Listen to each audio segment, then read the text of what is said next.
புருஷனை வாடா போடலாம் சொல்லுவீங்களா? அப்பப்ப நடுவுல வந்து அது ஃப்ளோல ஏதாவது அது வந்து ஃப்ளோல வருமா? என்ன பேசிட்டு இருக்கும்போது இடையில ஐயாவா வாடா வாடான்னு எதுவும் சொன்னியா? ஃப்ளோல ஏதாவது வந்திருக்கும். Hi hello friends, welcome to video pics. இன்னைக்கு வந்து தரமான சூப்பரான வீடியோ எடுத்துட்டு வந்திருக்கீங்க. வேற லெவலில் இருக்கும்.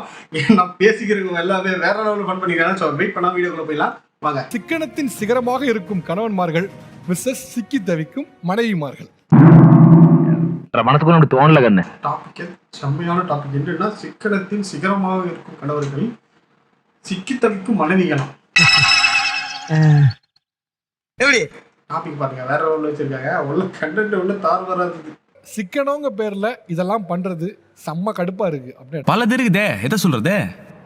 நான் என்ன பண்ணேன், ஒரு மொபைல் பவுச் 100 ரூபாய் தான், ஜஸ்ட் 100 ரூபாய் தான். ஆக்சுவலாக இங்க கேட்ட கேள்வியே வேற, இவங்க சொல்ற பதில் வேற. நம்மள அசர வைக்கிற மாதிரி ஒரு பதில் சொல்வார் பாரு, அது நமக்கு இங்க புரியாது, வீட்டுக்கு போனா தான் புரியும். அதாவது உங்க ஹஸ்பண்ட் என்ன மாதிரி எல்லாம் சிக்கனம் பண்றாரு, அதனால என்ன உங்களுக்கு பிரச்சனைன்னு கேட்டா இவங்க வீட்டு பிரச்சனை எல்லாம் சொல்லிக்கிறாங்க போல. ஒண்ணு விடாம போடாதுன்னு சொல்றேன். சொல்லு நீ அதையெல்லாம் வாங்குற ஐடியாலாம் வச்சுக்காத அப்படின்னாரு. 100 ரூபாய் தான் சொன்னாரு அவரு. சரி ஓகே தரமாட்டேன்ட்டாங்க. பாத்தியாப்பா எவ்வளவு யூஸ்ஃபுல்லான ஒரு மொபைல் பவுச் கேக்குறாங்க, அதை வாங்கி தர மாட்டாரு அவர். இங்க என்ன ஹஸ்பண்ட் தெரியலப்பா.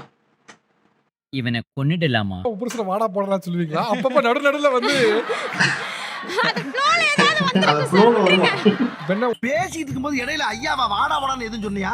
ஃப்ளோல ஏதாவது வந்திருக்கும். அதுக்கப்புறம் பேக் நாங்க அதுவும் வாங்கி கொடுத்தாச்சு. அது இல்லாம இங்க எவ்வளவு நேரம் அவங்க பேசுறத பார்த்து என்னங்க ஒரு பேக் கூட ஒரு மொபைல் பவுச் கூட வாங்கி தர மாட்டாருன்னு நானே தப்பா நினைச்சேன் கொஞ்ச நேரத்துல. உங்க எண்ணம் அப்புறம் தான் தெரியுது அவர் எல்லாமே வாங்கி கொடுத்துருக்காரு. பேக் வாங்கி கொடுத்துருக்காரு, ஹேண்ட் பேக் வாங்கி கொடுத்துருக்காரு, ஏகப்பட்ட பேக் வாங்கி கொடுத்துருக்காரு. நீ என்ன சொல்ற? என்னடி சொல்ற? அது இல்லாம மொபைலுக்கு ஒரு தனியா ஒரு பேக் வேணுமா, பவுச் வேணுமா? ஏன் இவ்வளவு இது எதுக்குங்க இருந்தா அவரு கேட்கிறாரு. நியாயமான கேள்வி தானே இது? இதானே உலக வழக்கமா? ஒவ்வொருக்கும் ஒவ்வொரு ஐட்டம் வாங்க வைக்கணுமா? சொல்லலாமா? முடிச்சிட்டாரா? சொல்லட்டுமா? நானு சமய கேட்கறாமா கேட்கறான். ஒரே ஒரு குழந்தை தான் பிளான் பண்ணேன். இன்னொரு குழந்தை வேணும்னு கேட்டாருல. என்னங்க எனக்கு ஒண்ணுமே புரியல. அதுதானப்பா எனக்கும் புரியல. அப்ப ரெண்டாவது குழந்தை எங்க வைப்ப? இவங்க பாருங்க, ஒரு குழந்தை வேணும்னு கேட்டாங்க. நான் இவர் 2,000 குழந்தைக்கு பிளான் பண்ணா அது அதுனா பொருளுங்க. அது கூட தெரிய பார்த்தி உங்களுக்கு எல்லாம். நீ கேட்ட ஒவ்வொரு கேள்வி என்ன செருப்பால் அடிச்ச மாதிரி இருக்குடா. அதுக்கு தேவையானது வாங்கணும்ல. இவங்க பேசுறதெல்லாம் வீட்டுக்காரங்க கூட்டு வந்து சும்மா வெளுத்து பிளான் பண்ணிருக்காங்க. அதை வச்சு செய்யறாங்க. இன்னொரு முறை செஞ்சு காட்டுமா? வேண்டாம் தாயே வேண்டாம், காட்டின வரைக்கே செம காட்டு. ஒரு சின்ன பிரேக் அப்புறம் குடும்ப பிரச்சனையை பேசலாம். அடுத்ததாக மைக் எங்க கொடுங்கள். கண்டுபிடிச்சிட்டாங்க. இவங்க குடும்ப பற்றி திரும்ப பேசிக்கிறாங்க. கண்டுபிடிச்சிட்டாங்க. இந்த காரி மூஞ்ச கதையெல்லாம் ஒரு காவிய கதை மாதிரி இங்க வந்து சொல்லி அங்க டைம் வேஸ்ட் பண்ணுகிறேன். ஃபர்ஸ்ட் இவர் தான் சார் ஃபர்ஸ்ட் பிரைஸ் கொடுக்கணும். ஏன்னா இப்ப இருக்க ட்ரெண்ட்ல யாருனோ 2 வீலர் இல்லாம ஆபீஸ் போயிருக்காங்களா கேளுங்க. அப்புறம் ஒரு 2 வீலர் வாங்கினாரு. 2 வீலர் வாங்கி பஸ்லயே தான் போவாங்க. பெட்ரோல் விஷ பத்துறாங்க. இது கூட பரவாயில்லைங்க. இல்ல ஒயிட் போர்ட் வெயிட் பண்ணி கூட்டி ஓ, வருவாரு பெண்களுக்கு சார். இலவச பேருந்துல தான் ஆமா சார். என்ன ஒரு புத்திசாலித்தனம். இவ்வளவு காசை மிச்சம் பண்ணணும்னு அந்த ஒயிட் போர்டா பார்த்து ஏற்றி விட்டுருக்காங்க. அதனால வந்து மகளிருக்கு எல்லாருக்கும் ஃப்ரீ சொல்லியிருக்காங்க. அதனால இதுலயே போயிடலான்னு பார்த்தா அப்ப அவர் எப்படி தான் காசு டிக்கெட் எடுக்கல சார். அவர் அந்த 1000 ரூபாய் பாஸ் எடுத்து வச்சுக்கிறாரு. எப்படி அதனால ஃப்ரீயா போய் இறங்கலான்ட்டு அந்த பஸ் தான் தேடி ஏத்தி இறக்கிறார் 4 வாட்டி. வேற லெவலில் தரமான சம்பவம். நீங்களா யாருடா?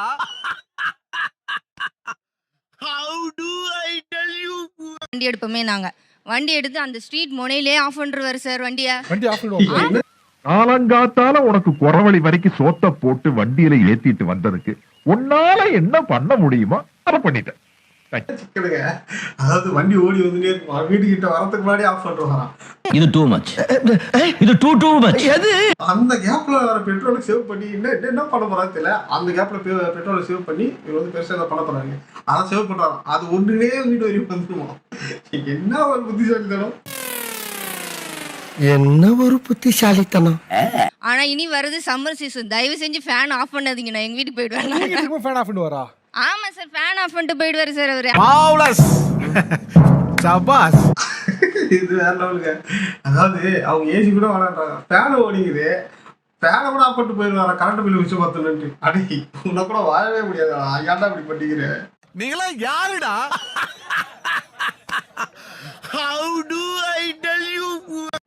அதாவது வெயில் காலில் கூட பார்க்காம ஃபேன் ஓடினே இருந்தால் கரண்ட் பில்லு போட்டுட்டு டக்குனு ஃபேன் ஆஃப் பண்ணிட்டு ஓட்டு வரான். பையன் இதுக்கு மேலே வேற லெவலில் வச்சு செஞ்சுட்டான். ஓகே சார், 20 ரூபா மாவு பாக்கெட் வாங்கி வைக்கிறதுக்கு உனக்கு 20,000 ஃப்ரிட்ஜ் கேக்குதா அப்படிம்பாரு சார். 20 ரூபா தான் மாவு பாக்கெட்டு, அதை டெய்லி வாங்கினாலும் வேலை முடிஞ்சு. ஏங்க இவங்க 2 பேரை நான் கூட ஃபர்ஸ்ட் வாட்டி பார்த்துட்டு என்னடா இருந்தாலும் வந்து எவ்வளோ கஞ்சத்தனமாக இருக்கிறா, இந்த பொருள் வந்து இப்படி பேசுறேன்னு பார்த்தா இவங்க 2 பேருமே வந்து இந்த ப்ரோக்ராம்ல வச்சு வேற லெவலில் ஆக்டிங் பண்ணிக்கிறாங்க. ஏன்னா இவங்க 2 பேருமே பெரிய சேனல் வச்சிருக்காங்க, நல்லாவே காசு வரும், நல்லாவே சம்பாதிக்கிறாங்க. இவங்க எதுக்கு இந்த டாபிக்காக உள்ள வந்தாலும் தெரியல, எதுக்கு இவங்க ஜீ தமிழ் இவங்களை கூப்பிட்டு உட்கார வச்சு இவங்களை பேச வச்சாங்கன்னே தெரியல. இவங்க கண்டென்ட் வரணுன்றதுக்காகவே இது பேசிக்கிறாங்க. ஏன்னா இவங்க சொல்றதெல்லாம் கேளுங்க. இவர் என்ன சொல்றாருன்னா காசை மிச்சப்படுத்துறா அப்படின்னு சொல்லிட்டு ஃப்ரிட்ஜ் வாங்கி வைக்காம இருக்காரா, ஃப்ரிட்ஜ் இல்லையா அவங்க வீட்டில். அதே போல இவங்க வந்து ஃப்ரிட்ஜ் வாங்கலை, ஏன் வாங்கலாம் அப்படின்றதுக்காக கேட்டதுக்கு பக்கத்துல கடைக்கு தான் அதுக்கப்புறம் வாங்கிக்கங்க அப்படின்னு. அதாவது இவங்க 2 பேரும் சேர்ந்து இங்கே ஒரு ஆக்டிங்கை போட்டுக்கிறாங்க.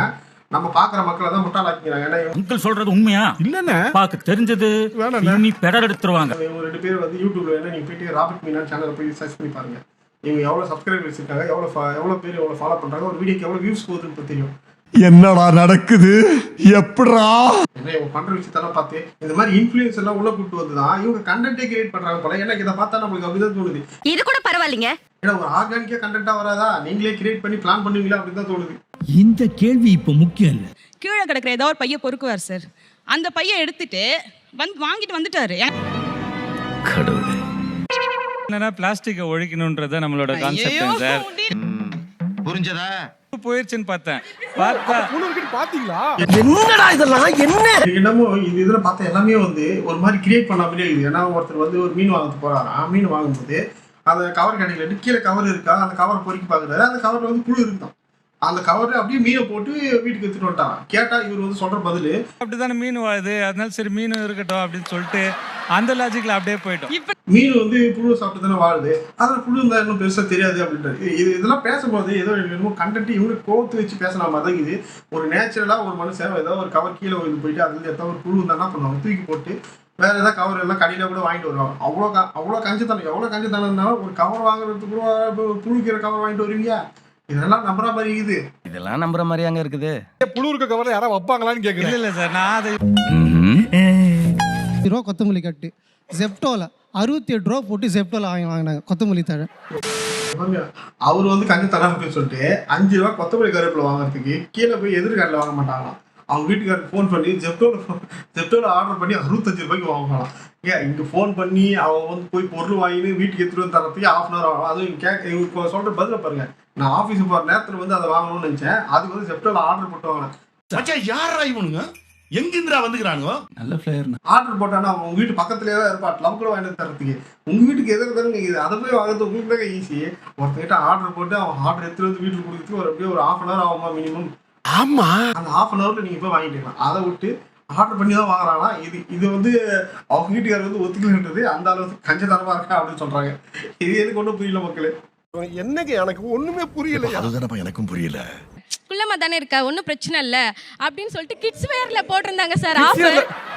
இங்க இருக்கா இது வேற லெவலில் இருந்து மக்களே.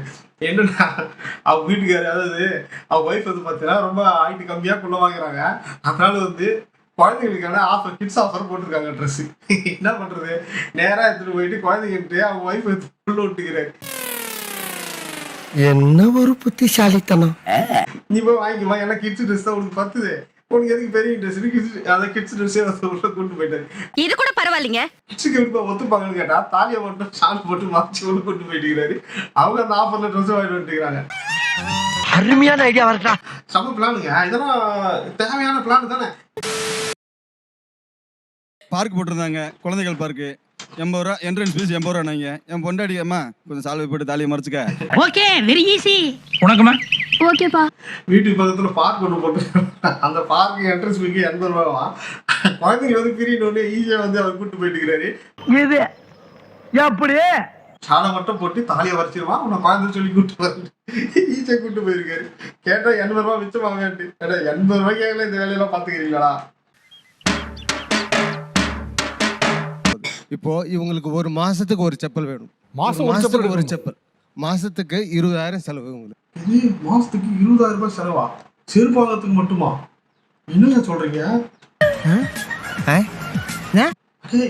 மாசத்துக்கு 20,000 ரூபாய்க்கு தானே ஒவ்வொருத்தர் சம்பளமே வாங்கிக்கிறான். ஒரு மாசத்துக்கு 20,000 ரூபாய்க்கு வெறும் செருப்பு வாங்கிக்கிறான். என்னடா நடக்குது? இந்த நாடு எங்க போய் நிக்குது? அப்படிலாம் பேசாத, எவனா வந்துடா கேட்கணும். Sir, he is a colonel, sir. Okay. According to him, I have to be in a standard position, right? இருக்கட்டும். அவங்க வீட்டுக்காரர் ஒரு காரணம். அவங்களும் அதாவது அந்த ஸ்டாண்டர்ட்ல இவங்களும் இருக்கணுமா? அது எதுக்கு மாசம் மாசம் செருப்பு வாங்கணும்? எனக்கு ஒன்றும் புரியலையே. மாசம் மாசம் செருப்பு வாங்கினா அந்த ஸ்டாண்டர்டுக்கு வந்துருவாங்களா என்ன? புதுசா இருக்குண்ணே, புதுசா இருக்கு. புதுசா இருக்கு. என்கிட்ட ஒரு 20 ஜோடி இருக்குன்னா அவங்க கிட்ட 50 ஜோடி இருக்கும் சார். மாசம் ஒரு செப்பல் இல்ல, இவங்க வந்து தேவைக்கெல்லாம் வாங்குறது இல்ல. அவங்க வீட்டுல வந்து 50 ஜோடி செருப்பு வச்சுக்கிறாங்கன்னா என் வீட்டுல ஒரு 20 ஜோடியா செருப்பு இருக்கணும் அப்படின்னு சொல்லிட்டு தான் வாங்குறாங்க. ஆக்சுவலி உங்களுக்கு தேவையே இல்லை அந்த செருப்பு. நீங்க எவ்வளவு வாங்கி வச்சிருக்கீங்களா? நாங்களாம் கொஞ்சம் காசு வச்சுக்கிறவங்க தான். நாங்க எவ்வளவு வாங்குற பாருங்க அப்படின்னு சொல்லிட்டு தான் வாங்குறாங்க. அதனாலதான் இந்த பக்கம் மனுஷன் வந்து சிக்கனை போட்டுக்கிட்டு அவருக்கு சிக்கன் போட்டுறாரு. மாசம் 20,000 ரூபாய் செலவு போட்டுறாங்களா? இது எங்க சிக்கன் இருக்குது? அவங்க ஒய்ஃப் 20,000 ரூபாய் கிட்ட வாங்குறாங்களாம். பாவம் மனுஷன். அதுக்கு தகுந்த மாதிரி போடுறோம், அதுக்கு தகுந்த மாதிரி செப்பல் தேவைப்படுது, அதுக்கு தகுந்த மாதிரி ஹேர் ஸ்டைல் பண்ண வேண்டியது இருக்கு. பாத்தீங்களா சார், பாத்தீங்களா? அதாவது செருப்பு 20,000 ரூபாய் கெடுக்கிறாங்கன்னா அதுக்கேற்ற மாதிரி ட்ரெஸ் எடுப்பாங்களாம். இப்போ இவங்க சொல்றதெல்லாம் பார்த்தா மாசத்துக்கு ஒரு 1.5 லட்சம் ரூபாய் கிட்ட இவங்க இதுலயே செலவு போட்டுருவாங்க போலியா? 25 ஜோடி செப்பல் அங்கேயே விட்டு வருவேன். அதே மாதிரி நான் சொன்னேன்ல ஃபர்னிச்சர் 20 ஜோடி அங்கே டிராப் பண்ணிடுவீங்க. ப்ரோ எனக்கு சரியா வருது ப்ரோ இப்போ. இவங்க ஒரு இடத்துக்கு போகும்போதும் இவங்க வாங்குற வச்ச ட்ரெஸ் எல்லாம் பாக்ஸா அங்கேயே அதே வீட்லயே விட்டு வந்துருவாங்க. கிட்டத்தட்ட ஒரு 20-30 ஜோடி செருப்பு வந்து அங்கேயே விட்டு வந்துருவாங்க. அப்போ இவங்க புது இடத்துக்கு போகும்போது அவங்க ஒய்ஃப் வாங்கிட்டே இருப்பாங்களாம். அடே இப்படி வாங்க நான் எங்க தர போறது? அவ்வளோ காசு வருது, அவ்வளோ செலவு பண்றாங்க போல. சமூகம் பெரிய இடம் போல் இருக்கு. இங்கே டிராப் என்னால் அவ்வளோ கேரி பண்ண முடியாது. அவர் ஒரு பாக்ஸ்க்கு மேலே துணி அப்படியே போட்டு வருவேன். ஆக்சுவலாக இவங்க வந்து இந்த ட்ரெண்டை பார்த்து அட்ராக்ட் ஆகணும்னு நினைக்கிறேன். ஏன்னா ட்ரெண்டுக்கு ஏற்ற மாதிரி ட்ரெஸ் வாங்கணும், ட்ரெண்டுக்கு ஏற்ற மாதிரி செருப்பு வாங்கணும்னு சொல்லிட்டு இன்னைக்கு வர ட்ரெண்டுக்காக இன்னைக்கு எடுப்பாங்க. நாளைக்கு ஒரு ட்ரெண்டோட ஓடி போகிற ட்ரெண்டு ட்ரெஸ் எடுப்பாங்க. அந்த மாதிரி ஆளு போல இவங்க. அதனால இவங்களெல்லாம் கண்ட்ரோலே பண்ண முடியாது. என்னதான் பண்ணாலும் இவங்க செலவு பண்ணிக்கிட்டே தான் இருப்பாங்க. எனக்கு டேபிள் ஃபேன் கொடுங்க அண்ணா. அந்த டேபிள் ஃபேன் இன்னைக்கு இல்லைங்க. அவருக்கு வேர்க்காதான், அதனால அவர் வந்து ஃபேனே போட்டுக்க மாட்டாங்க. அதனால அவங்க வீட்டில் இருக்கிறவங்க ஃபேன் போடக்கூடாது, ஃபேன் வாங்கி தரலையா? என்னங்க இது அநியாயமா இருக்குது? ஆனால் வீட்டுக்கு போய் ஃபேன் இல்லாமலாம் இருக்காதுங்க. எல்லார் வீட்லேயும் ஒரு ஃபேன் இருக்கும். எனக்கு என்னமோ இவங்க கண்டென்ட் எதுவும் பேசணும்னு சொல்லிட்டு ஃபேன் இல்லைன்னு சொல்லிட்டு இது ஒரு கண்டென்ட்டாக பேசிக்கிறாங்க. அதான் பார்க்குற மக்களே நீங்கள் தான் சொல்லணும், இந்த மாதிரிலாம் நடக்குமா வீட்டில்? இல்லை இந்த மாதிரி நடக்குதா? எனக்கு டவுட்டாக தான் இதை பார்க்கும்போது. உங்களுக்கு என்ன தோணுது கீழே கமெண்ட் பண்ணுங்கள், பார்த்து படிச்சுக்கிறேன். ஓகே ஃப்ரெண்ட்ஸ், இன்னைக்கு அந்த வீடியோ அவ்வளோதான். அடுத்த ஒரு சூப்பரான வீடியோட உங்களை வந்து பார்க்குறேன். அது வரைக்கும் பாய் பாய்.